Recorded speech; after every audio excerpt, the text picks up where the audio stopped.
Hello বন্ধুরা, কেমন আছেন সবাই? প্রতিদিনের মতন আজকেও একটি প্রজেক্ট নিয়ে হাজির হলাম, কিভাবে ডিসি 12 ভোল্ট দ্বারা রেগুলেটর তৈরি করা যায়। তাহলে চলুন শুরু করা যাক।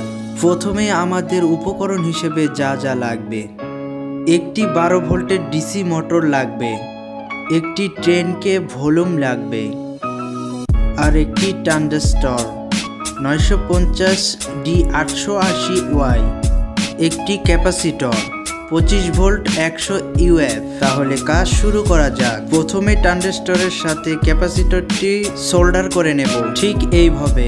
এইবার মোটরের মাইনাসটি আমরা এখানে সংযোগ করে দিব। এইবার 10K ভলিউমের সঙ্গে সংযোগ দিব, ঠিক একইভাবে। এইবার ক্যাপাসিটরের অপরটি আমরা ভলিউমের সঙ্গে ঠিক একইভাবে সোল্ডার করে নেব। মোটরের প্লাস লাইনটি জুড়ে দেব। এবার আমি দুটি তার নিয়েছি 12 ভোল্টের।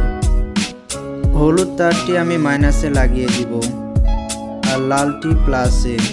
ঠিক একইভাবে আপনারা জোড়া দিবেন। মোটামুটি জয়েন্টের কাজ আমাদের শেষ।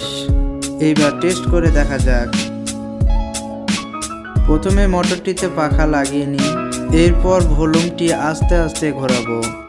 তাহলে দেখতে থাকুন। ভিডিওটি ভালো লাগলে অবশ্যই আপনারা চ্যানেলটি সাবস্ক্রাইব করবেন আর পাশে থাকা বেল আইকনটি অবশ্যই বাজিয়ে দিবেন, যাতে করে আমার সকল আপডেট ভিডিওগুলো আপনাদের কাছে পৌঁছে যায়। ভিডিওটি কেমন লাগলো অবশ্যই কমেন্টে জানাবেন আর বেশি করে শেয়ার করবেন আর ভিডিওটিতে লাইক করবেন।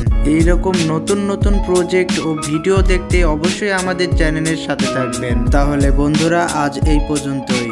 সবাই সুস্থ ও সফল থাকবেন। সবার জন্য দোয়া রইল। আল্লাহ হাফেজ।